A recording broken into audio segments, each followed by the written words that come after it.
Hello, ladies and gentlemen. Eddie Marcus here again, in my way, in trying to do some good by sharing with you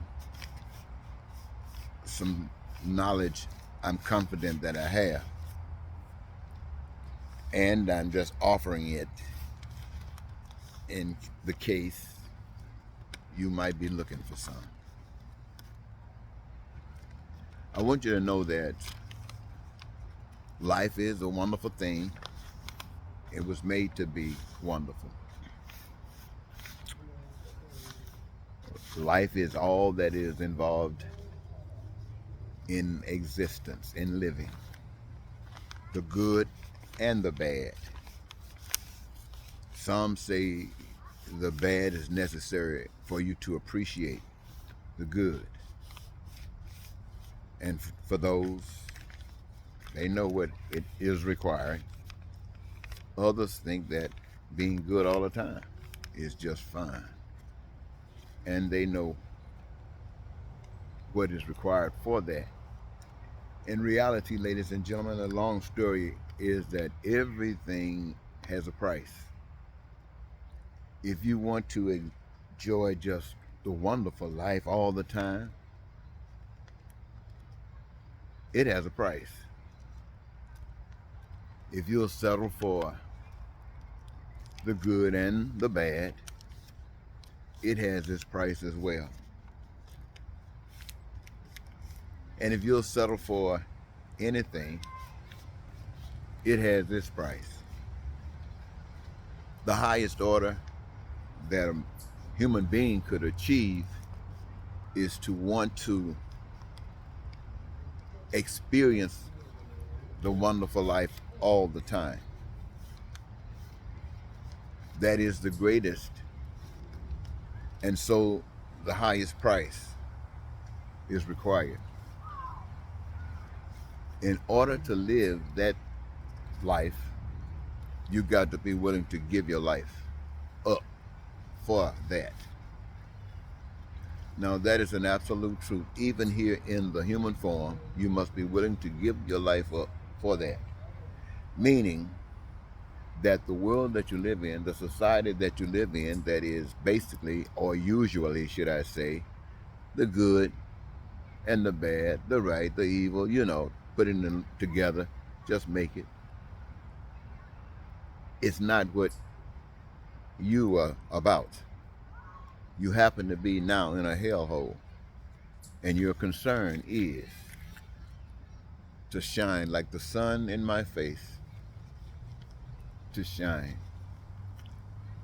That all of this criminal stuff, that all of these lies, that all this hatred and all of this racism and all of this bigotry, pointed out, shared with the people who are not familiar or are familiar but deny it. Just point it out, and having pointed it out, show, reveal, expose, even if in words only, the ideal, the life that you are seeking, the life that you are beginning to live every day that you stand up for it, every day that you give voice to it, every day that you want it to be. And to the extent people can begin to feel the rays of the sun coming from your words, coming from your walk, and perhaps are heated by it, drawn to it, and to the extent that day comes for your birth, when the evils in the societies that you cannot find any comfort in gets tired of you and say, you got to get the hell out. That's the greatest reward. That's the highest reward. Now, to break it down to the thing that most people are living, well, I want you to know that even though you try to collectively live yourselves together in your organizations, in your thoughts process, coming together, create movements that will address those things that are important to you. That even though they are many and most people are engaged in one or the other, even if to be absent in any of these still make you a part of those who are absent from all of the organizations. And in reality, the situations of life are the same, you know. There's something good going on, there's some bad going on. There's some righteous going on, there's some evil going on. There's some hate, there's some love. There's some poverty, there's some wealth. There's some crime, there's some violence. And we find ourselves shifted in one or the other as an experience to make us more aware of what is good and or what is bad, and we can make a choice. But what it does, ladies and gentlemen, in reality, it is leaves us absent of the truth. Sure, we made a choice, but we made a choice absent some serious information. Serious information that you did not receive, not because it wasn't given, but because you weren't ready for it at that time. And even though time is running out, you still have opportunity, because the love that created you is still caring about you and want you to have the best life that is possible to have. And so the message goes out to you that you must be understanding that the world that you live in, how do you say that, 500,000 times, is a deception. There are billions of people that have been murdered by human beings. And what was it all about? It was all about stuff. All about stuff. All about land. All about materials such as the natural resources or the natural minerals. Whatever God gave the earth. And men scattered here about possessed it, others wanted it. And even in the smaller context, wanted more than the other. It's always been about selfishness. Always about selfishness. The systems of the world, wherever they are about selfishness.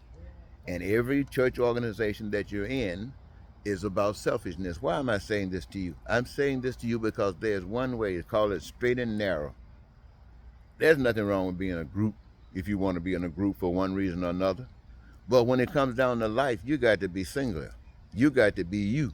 You got to have the truth with you, or you just, as the street guy would say, you just messed up. But what am I really wanting to say to you? I'm really wanting to say to you is this. And my sisters and brothers in America, we're going through some stuff. We've always been lied to. We talk about the Constitution and what it does. Well, to some, the Constitution people can brag on it. I heard a guy say that he thought, one of the guys that testified I think he worked with the state. I'm not sure with what state he was affiliated with, but he was testifying in that January 6th investigation. And he said he looked at the Constitution as being an instrument from God. And he was not going to violate his oath by signing, saying that some guy who didn't get the numbers did get the numbers. He wasn't going to do it. And he was saying he was doing that because of his commitment to his understanding of God. His understanding of God doesn't prevent him from saying that people of color are second-class citizens, and even if you don't believe in it, you go along with it. It happens every day.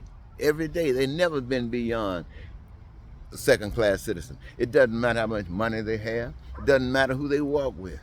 They're still second-class citizens in the United States of America under the Constitution of the United States, even wrapped around all the church organizations. And when somebody comes around and talk about peace and prosperity and freedom and joy, and your dreams being fulfilled, your needs, your wants, your desires met at your leisure, you never have to worry about food, clothing, shelter, education, health care, and anything that your minds can imagine by doing respecting one another, and working together, utilizing the gifts that you have been given from the Creator that gives you your greatest joy. And by engaging yourself in the process of the family, you create that which you, the family, possess, and you get it whenever you want it. You don't have no money, you don't owe anybody anything, you no reason to hate, no reason to be prejudiced, no reason to be jealous, no reason to do any of those things, and you push that aside and say you don't want to hear it.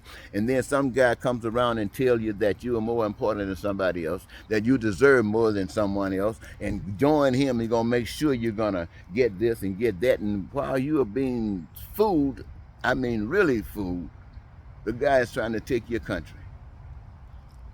But that's the choice that you made. So what does that say about the people? I'm asking you, ladies and gentlemen.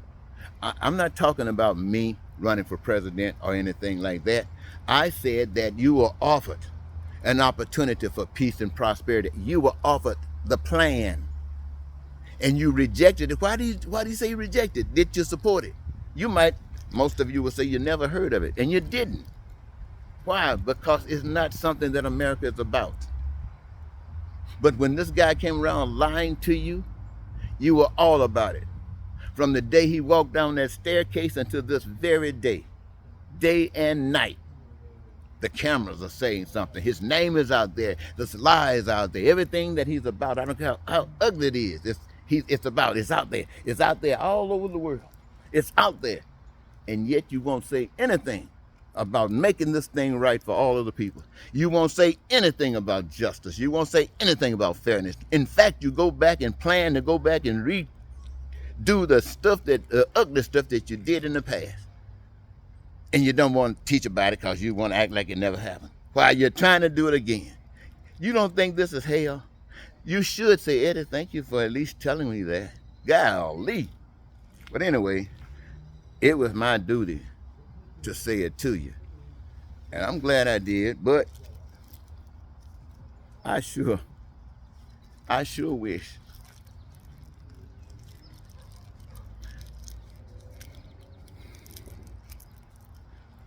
that you knew what love is. I really wish you knew what love is. Thank you.